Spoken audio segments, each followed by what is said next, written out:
Let's come back onto the issue then of American troops potentially being deployed domestically. And what's your thoughts on this, and whether that actually has any support within the American population? Well, the background to this is very important. In the immediate wake of the Civil War, it really wasn't a civil war in the strict sense, but what they called the war between the states. The North, of course, were the victors, and during Reconstruction, uh, federal troops were used in ways that were more along the lines of policing functions, and there were considerable abuses. So in 1878, the Posse Comitatus Act was drafted to at least limit the use of the Army in domestic law enforcement. And now the Chicago Council on Global Affairs, which I watch pretty closely along with Chatham House CFR, they're birds of a feather.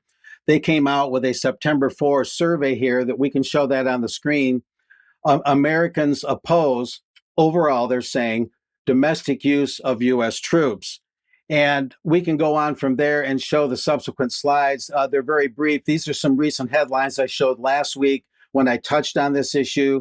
Axios reported that there was a federal ruling that could restrict Trump on potential San Francisco troop deployment. And Chicago Tribune reported, as Trump threatens more guard troops in U.S. cities, including Chicago and Baltimore, here's what the law allows. And this next one gives a very brief summation of what this is about. Recent weeks, this is from the Chicago Council survey, recent weeks have seen an escalation in the use of troops for domestic operations to a degree not seen in recent memory. In D.C., President Trump has commissioned D.C.'s police, deployed immigration agents, and asked states to lend their National Guard forces to the nation's capital, urging a crime crackdown. I abridged this text a little bit. And then I emphasized here whether U.S. troops should be used domestically has gone from a theoretical question to a practical one, quote unquote. And that's according to some of the narrative in this Chicago Council survey. From there, this is one slide. I only used one graph here, and I can explain it. Let's put that up. The top one is those who favor it. And of all those surveyed, 29% favor using U.S. troops for law enforcement to whatever degree. They call it protest suppression. Sometimes that may be true. Sometimes they're guarding federal property or guarding ICE agents. It's a mixture of things.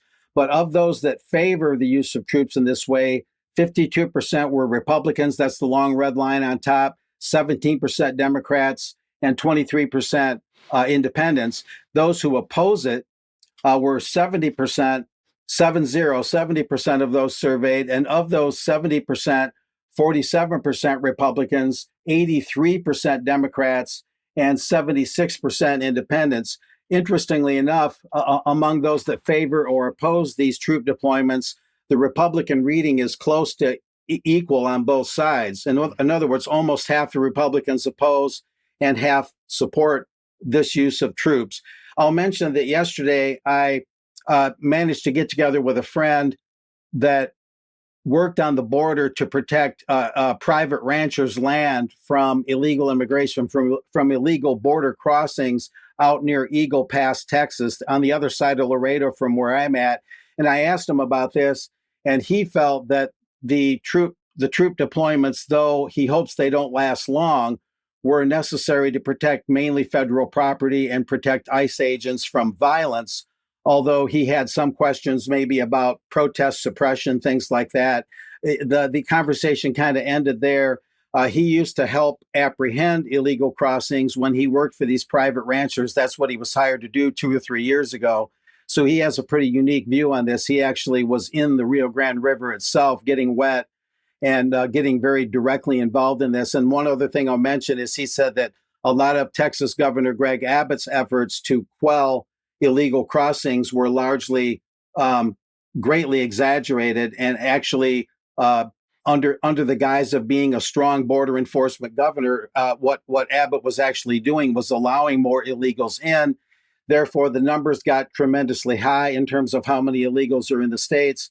And according to the guy I talked to last night, with such high numbers of people having crossed during the Biden years, tens of thousands a month, that he felt the troop deployments were at least necessary because they have to make up for lost time because so many people were allowed to enter the country illegally. Now, very few are entering the country illegally. And he hopes the troop deployments, again, don't last long, but he feels they're necessary to bring the numbers down, to get enough deportations, and to enforce the border laws the way that Trump announced it. So that was his more or less pro-Trump view on it. On the other hand, when does it end? Because in principle, using the troops for domestic law enforcement can become a very slippery slope very quickly. Very unfortunate things can happen and abuses can soon follow. And that's what brought about the Posse Comitatus Act to begin with. So there's some things that remain to be seen. The troop deployments have been largely just LA and DC so far. Apparently Baltimore and Chicago have not happened yet. So there are some things that remain to be seen in terms of the scope of this thing. But these are some of the points that I gather. These are some of the key observations at this point. Yeah, sorry, Mark. Thank you for that.